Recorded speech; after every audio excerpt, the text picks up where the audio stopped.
Everybody dies, don't they? Everybody come back, don't they? Isn't that so? You tried to get into the locked drawer today, didn't you? How do the dead come back, Mother? What's the secret of the dead come back? So here we are live again for the third time to try and get everything right. So this story we're going to read tonight is from the Damnable Tales collection, which I'm still reading, and it's this one here, Laura Silverbell. So it's now 8 o'clock, so we will begin.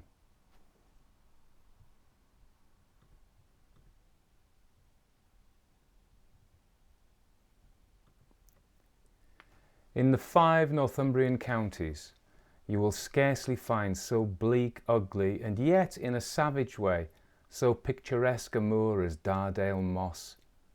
The moor itself spreads north, south, east and west, a great undulating sea of black peat and heath. What we may term its shores are wooded wildly with birch, hazel and dwarf oak.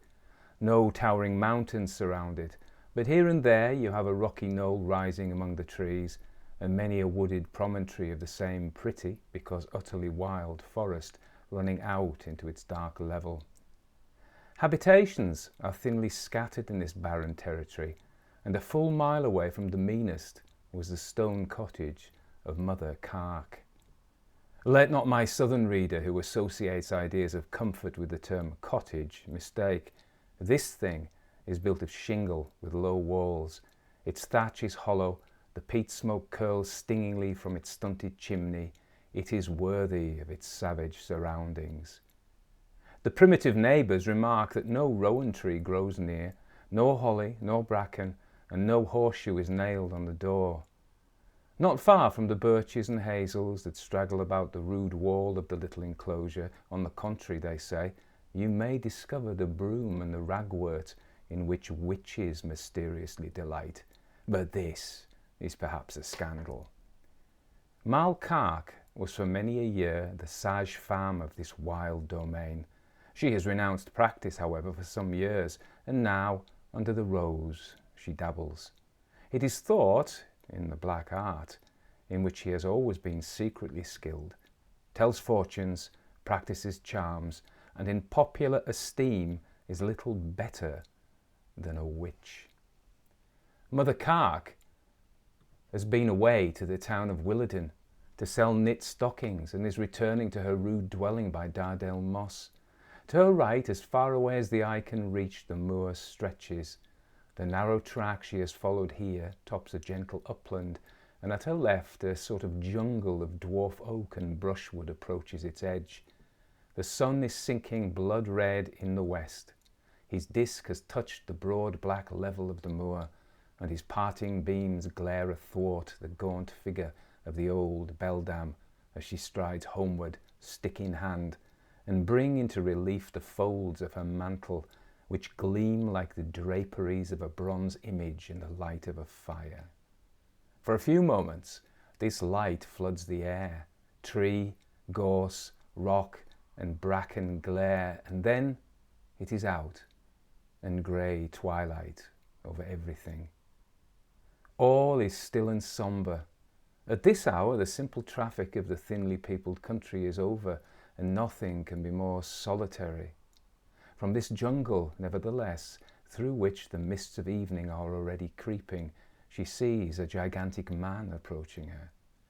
In that poor and primitive country, robbery is a crime unknown. She therefore has no fears for her pound of tea and pint of gin, and 16 shillings in silver which she's bringing home in her pocket. But there is something that would have frightened another woman about this man. He is gaunt, sombre, bony, dirty, and dressed in a black suit which a beggar would hardly care to pick out of the dust. This ill-looking man nodded to her as he stepped on the road. "I don't know you," she said. He nodded again. "I never seed you nowhere," she exclaimed sternly. "Fine evening, Mother Carke," he says, and holds his snuff-box toward her. She widened the distance between them by a step or so, and said again, sternly and pale, I have nought to say to thee, whoever thou beest. You know Laura Silverbell? That's a by nyam, the lass's nyam is Laura Lou, she answered, looking straight before her. One name's as good as another for one that was never christened, mother. How know ye that? She asked grimly, for it is a received opinion in that part of the world that the fairies have power over those who have never been baptized. The stranger turned on her a malignant smile. There's a young lord in love with her, the stranger says, and I'm that lord. Have her at your house tomorrow night at 8 o'clock, and you must stick cross pins through the candle, as you have done for many a one before, to bring her lover thither by 10, and her fortune's made. And take this for your trouble. He extended his long finger and thumb toward her, with a guinea temptingly displayed. I have nought to do with thee, I never seed thee afore. Get thee away. I earned nee gold of thee, and I'll take nin. Away with thee, or they'll find end it'll mack thee. The old woman had stopped and was quivering in every limb as she thus spoke. He looked very angry. Sulkily he turned away at her words and strode slowly towards the wood from which he had come. And as he approached it, it seemed to her to grow taller and taller, and stalked into it as high as a tree. I conceited there would come something o' it, she said to herself. Farmer Lou must get it done next Sunday, that old loupy. Old Farmer Lou was one of that sect who insist that baptism shall be but once administered, and not until the Christian candidate had attained adult years. The girl had indeed for some time been of age, not only, according to this theory, to be baptized, but if need be, to be married. Her story was a sad little romance. A lady some 17 years before had come down and paid Farmer Lou for 2 rooms in his house. She told him that her husband would follow her in a fortnight, and that he was in the meantime delayed by business in Liverpool. In 10 days after her arrival, the baby was born. Mal Clark acting as sage-femme on the occasion, and on the evening of that day the poor young mother died. No husband came. No wedding ring, they said, was on her finger. About £50 was found in her desk, which Farmer Lou, who was a kind old fellow and had lost his 2 children, put in bank for the little girl, and resolved to keep her until the rightful owner should step forward to claim her. They found half a dozen love letters signed Francis, and calling the dead woman Laura. So Farmer Lou called the little girl Laura, and her sobriquet of Silverbell was derived from a tiny silver bell, once gilt, which was found among her poor mother's little treasures after her death, and which the child wore in a ribbon round her neck. Thus, being very pretty and merry, she grew up as a north country farmer's daughter, and the old man, as she needed more looking after, grew older and less able to take care of her. So she was in fact very nearly her own mistress, and did pretty much in all things as she liked. Old Mal Clark, by some caprice for which no one could account, cherished an affection for the girl, who saw her often and paid her many a small fee in exchange for the secret indications of the future. It was too late when Mother Clark reached her home to look for a visit from Laura Silverbell that day. About 3 o'clock next afternoon, Mother Clark was sitting knitting with her glasses on outside her door on the stone bench, when she saw the pretty little girl mount lightly to the top of the stile at her left under the birch, against the silver stem of which she leaned her slender hand, and called, Mal, Mother Clark, are you alone all by yourself? Aye, Laura, lass, we can be close enough if you want a word with me, says the old woman, rising with a mysterious nod and beckoning her stiffly with long fingers. The girl was assuredly pretty enough for a lord to fall in love with. Only to look at her. A profusion of brown rippling hair, parted low in the middle of her forehead, almost touched her eyebrows, and made the pretty oval of her face by the breadth of that rich line more marked. What a pretty little nose! What scarlet lips! And large, dark, long-fringed eyes. Her face is transparently tinged with those clear Murillo tints which appear in deeper dyes on her wrists and on the backs of her hands. These are the beautiful gypsy tints with which the sun dyes young skins so richly. The old woman eyes all this, and her pretty finger, so round and slender, and her shapely little feet, cased in the thick shoes that can't hide their comely proportions, as she stands on the top of the stile, but it is with a dark and saturnine aspect. "Come, lass, what stand ye for atop at wall, where folk may chance to see thee? I have a thing to tell thee, lass." She beckoned her again. "And I have a thing to tell thee, Mal." "Come hither," says the old woman peremptorily. "But you munna give me that creeping. I winna look again in the glass of water, mind ye." The old woman smiled grimly and changed her tone. "Now, honey, get thee down and let me see the canny fias," and she beckoned her again.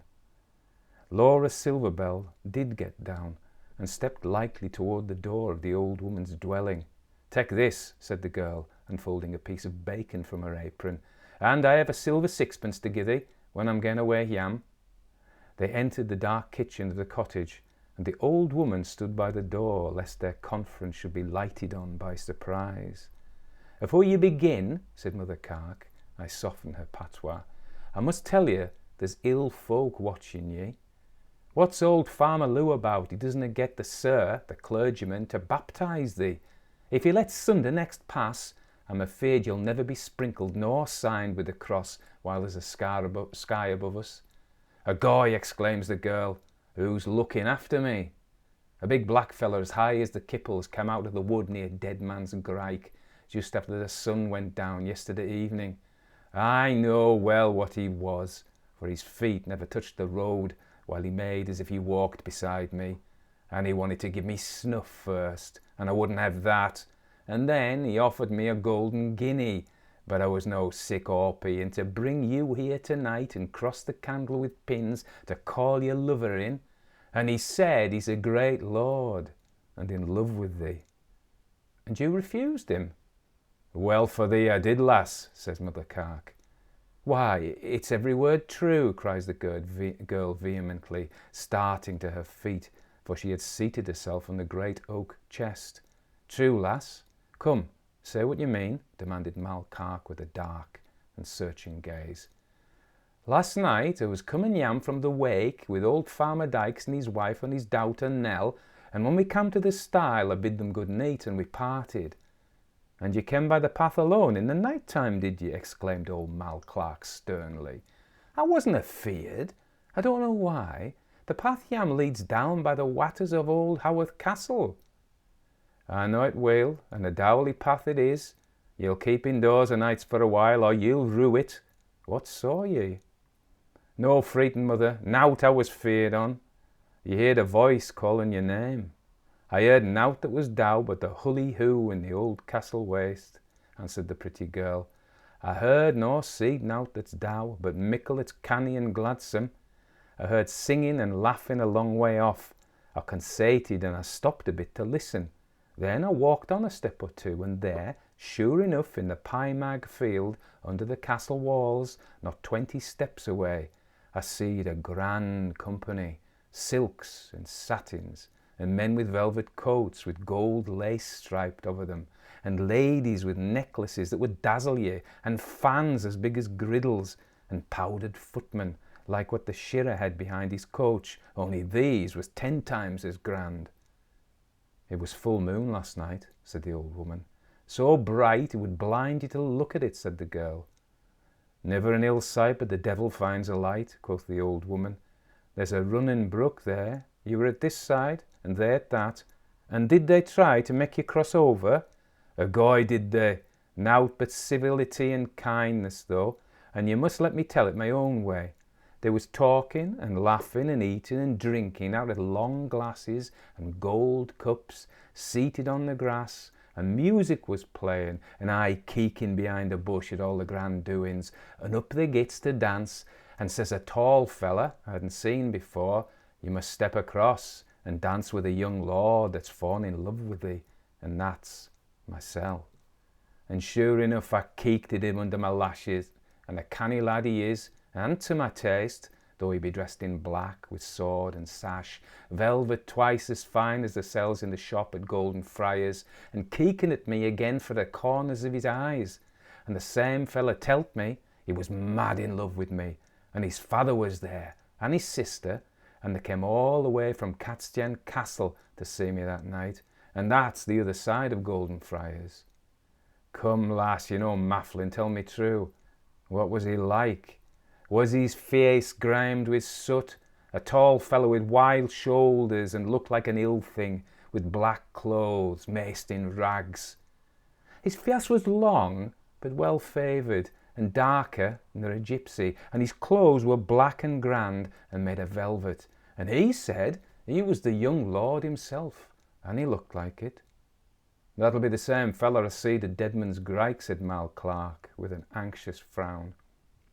Hoot, mudder, how could that be? Cried the lass, with a toss of her pretty head and a smile of scorn.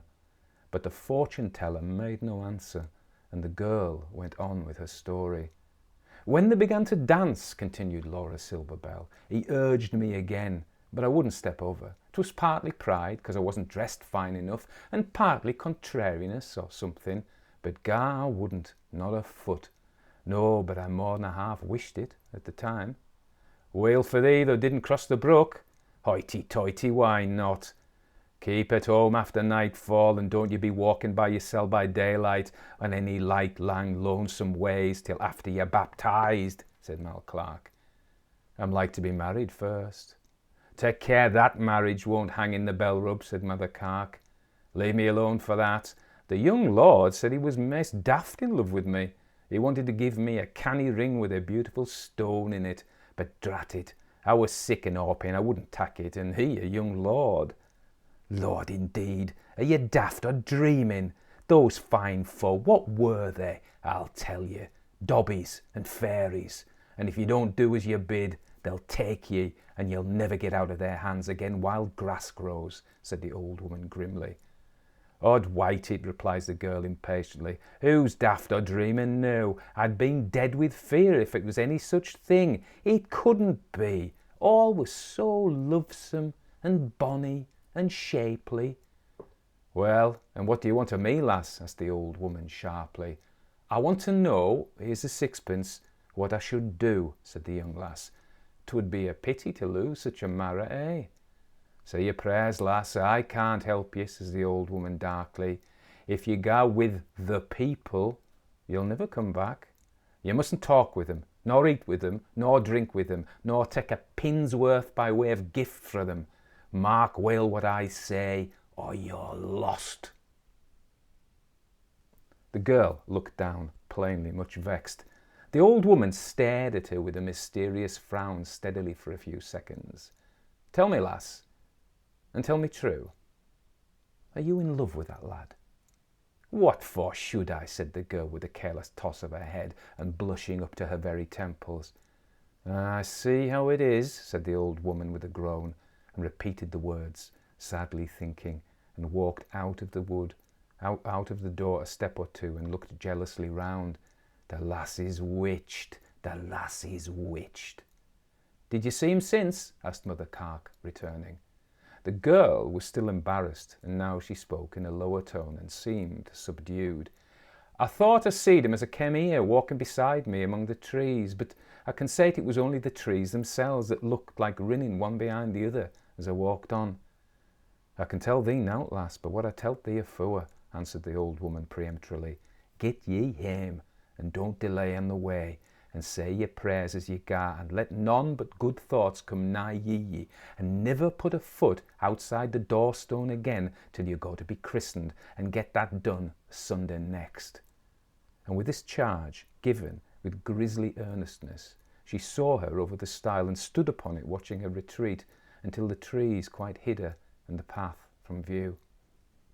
The sky grew cloudy and thunderous, and the air darkened rapidly as the girl, a little frightened by Mal Clark's view of the case, walked homeward by the lonely path among the trees. A black cat, which had walked close by her, for these creatures sometimes take a ramble in search of their prey among the woods and thickets, crept from under the hollow of an oak and was again with her. It seemed to her to grow bigger and bigger as the darkness deepened, and its green eyes glared as large as halfpennies in her affrighted vision as the thunder came booming along the heights from the Willesden road. She tried to drive it away, but it growled and hissed awfully and set up its back as if it would spring at her, and finally it skipped up into a tree where they grew thickest at each side of her path and accompanied her high overhead, hopping from bough to bough as if meditating a pounce upon her shoulders. Her fancy being full of strange thoughts, she was frightened, and she fancied that it was haunting her steps and destined to undergo some hideous transformation the moment she ceased to guard her path with prayers. She was frightened for a while after she got home. The dark looks of Mother Carke were always before her eyes, and a secret dread prevented her passing the threshold of her home again that night. Next day it was different. She had got rid of the awe which with Mother Carke had inspired her. She could not get the tall, dark-featured lord in the black velvet dress out of her head. He had taken her fancy. She was growing to love him.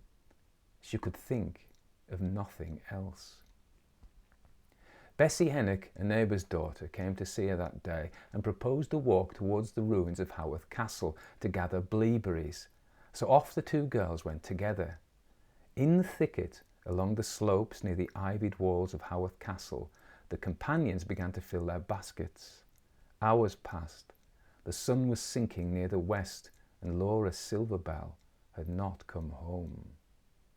Over the hatch of the farmhouse door the maids leant ever and anon with outstretched necks, watching for a sign of the girl's return, and wondering, as the shadows lengthened, what had become of her.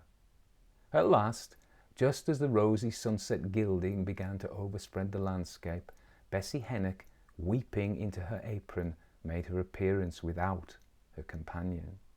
Her account of their adventures was curious.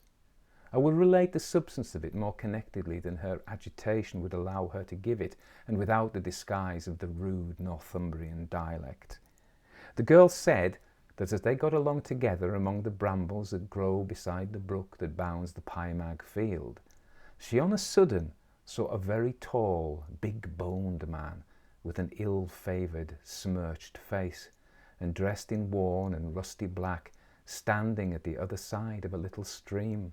She was frightened, and while looking at this dirty, wicked, starved figure, Laura Silverbell touched her, gazing at the same tall scarecrow, but with a countenance full of confusion and even rapture. She was peeping through the bush behind which she stood, and with a sigh she said, "Isn't that a canny lad? A goy, see his bonny velvet clothes, his sword and sash. That's a lord, I can tell you, and well I know who he follows, who he loves, and who he'll wed." Bessie Hennock thought her companion daft. "See how lovesome he looks," whispered Laura. Bessie looked again and saw him gazing at her companion with a malignant smile, and at the same time he beckoned her to approach. "Don't go! Go not near him, he'll wring thy neck," gasped Bessie in great fear, as she saw Laura step forward with a look of beautiful bashfulness and joy. She took the hand he stretched across the stream, more for love of the hand than any need of help, and in a moment was across and by his side, and his long arm around her waist. "Fare thee weel, Bessie, I'm going my way," she called, leaning her head to his shoulder, "and tell good Father Lou I'm going my ways to be happy, and maybe, at long last, I'll see him again." And with a farewell wave of her hand, she went away with her dismal partner, and Laura Silverbell was never more seen at home, or among the coppies and the wick woods, the bonny fields and busky hollows by Dardell Moss. Bessie Hennock followed them for a time. She crossed the brook, and though they seemed to move slowly enough, she was obliged to run to keep them in view, and she all the time cried to her continually, come back, bonny Laura," until, getting over a bank, she was met by a white-faced old man, and so frightened was she that she thought she fainted outright. At all events, she didn't come to herself until the birds were singing their vespers in the amber light of sunset, and the day was over. No trace of the direction of the girl's flight was ever discovered. Weeks and months passed, and more than a year. At the end of that time, one of Malkark's goats died, as she suspected, by the envious practices of a rival witch who lived at the far end of Dardell Moss. All alone in her stone cabin, the old woman had prepared her charm to ascertain the author of her misfortune. The heart of the dead animal, stuck all over with pins, was burnt in the fire, the windows, doors, and every other aperture of the house being first carefully stopped. After the heart, thus prepared with suitable incantations, is consumed in the fire, the first person who comes to the door, who passes by it, is the offending magician. Mother Carke completed these lonely rites at dead of night. It was a dark night, with the glimmer of the stars only, and a melancholy night wind was soughing through the scattered woods that spread around. After a long and dead silence, there came a heavy thump at the door, and a deep voice called her by name. She was startled, for she expected no man's voice, and peeping from the window, she saw in the dim light a coach and 4 horses, with gold-laced footmen, and a coachman in wig and cocked hat, turned out as if for a state occasion.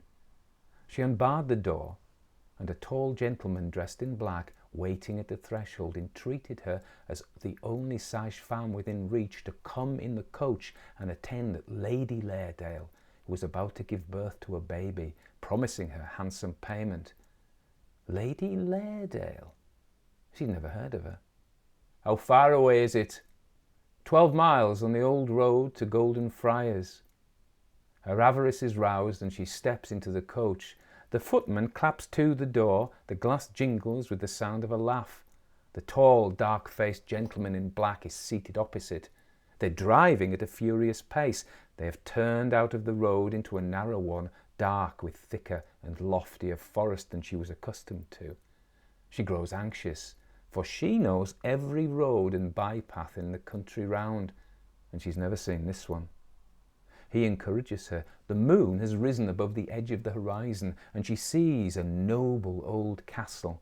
Its summit of tower, watchtower, and battlement glimmers faintly in the moonlight. This is their destination. She feels on a sudden all but overpowered by sleep, but although she nods, she is quite conscious of the continued motion, which has become even rougher. She makes an effort and rouses herself. What has become of the coach, the castle, the servants? Nothing, but the strange forest remains the same.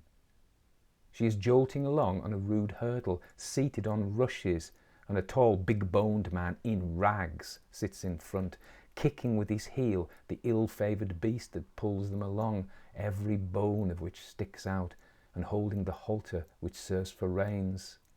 They stop at the door of a miserable building of loose stone, with a thatch so sunk and rotten that the roof tree and couples protrude in crooked corners like the bones of the wretched horse, with enormous head and ears that drag them to the door. The long, gaunt man gets down, and his sinister face grimed like his hands. It was the same grimy giant who had accosted her on the lonely road to Dead Man's Grike, but she feels that she must go through with it now, and she follows him into the house. 2 rushlights were burning in the large and miserable room, and on a coarse, ragged bed lay a woman, groaning piteously. "That's Lady Lairdale," says the gaunt, dark man, who then began to stride up and down the room, rolling his head, stamping furiously and thumping one hand on the palm of the other, and talking and laughing in the corners, where there was no one visible to hear or to answer. Old Mal Carke recognised in the faded, half-starved creature who lay on the bed, as dark now and grimy as the man, and looking as if she had never in her life washed hands or face, the once blithe and pretty Laura Lou. The hideous being who was her mate continued in the same odd fluctuations of fury, grief, and merriment, and whenever she uttered a groan, he parried it with another, as Mother Carke thought, in saturnine derision. At length he strode into another room and banged the door after him. In due time, the poor woman's pains were over, and a daughter was born. Such an imp, with long pointed ears, flat nose, and enormous restless eyes and mouth. It instantly began to yell and talk in some unknown language, at the noise of which the father looked into the room and told the sage-femme that she should not go unrewarded. The sick woman seized the moment of his absence to say in the ear of Malcark, "If ye had not been at ill work tonight, he could not have fetched ye. Take no more now than your rightful fee, or he'll keep ye here." At this moment he returned with a bag of gold and silver coins, which he emptied on the table, and told her to help herself. She took 4 shillings, which was her primitive fee, neither more nor less, and all his urgency could not prevail with her to take a farthing more. He looked so terrible at her refusal that she rushed out of the house. He ran after her. "You'll take your money with you," he roared, snatching up the bag still half full, and flung it after her. It lighted on her shoulder, and partly from the blow, partly from terror, she fell to the ground, and when she came to herself, it was morning, and she was lying across her own doorstone. It is said that she never more told fortune or practised spell, and though all that happened 60 years ago and more, Laura Silverbell, wise folk think, is still living, and will so continue till the day of the doom among the fairies.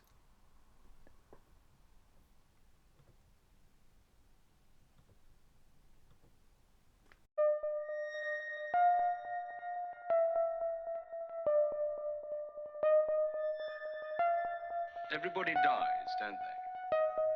Everybody come back, don't they? Isn't that so? You tried to get into the locked drawer today, didn't you? How do the dead come back, Mother? What's the secret?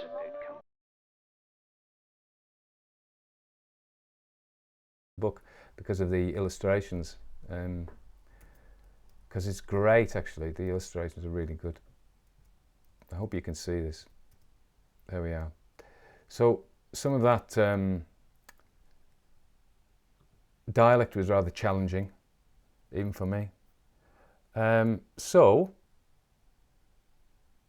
absolutely, I love fairy stories. They're my favourite kind of stories. So that I really like that. It was a good story. I wish the dialect hadn't been so broad, because I was wondering, at times I struggled to understand it. It's only up the road from me. So yeah, it's a good story, a fairy story. It reminded me, do you know what it reminded me? It reminded me of that film, or the Neil Gaiman story, Stardust, where that bit where they're in disguise and the goats are pulling the carriage. Yeah, it will end up as a live stream, and I think the sounds worked this time, and I think the pictures worked this time, so that's good. So the next thing is I'm going to do a premiere on Monday, so it's pre-recorded, of The Pomegranate Seed by Edith Wharton. Yeah, no, absolutely. So I get distracted, it's my ADHD. So yeah, so Pomegranate Seed, Edith Wharton, Monday night, 10 p.m. London time. I'm not sure what that is everywhere else. It may not be 10 p.m, maybe 9:30. So it's actually announced. Yeah, it reminded me, there's a story we did called The Phantom Coach, which is a Victorian story, slightly later than this one. And it's the Northern Moors again. Yeah, the sound I think is better because I'm using a lav mic. Yeah, there we are. Yes, it was good. Anyway, you know me, I can just ADHD. I know it's bad, but never mind.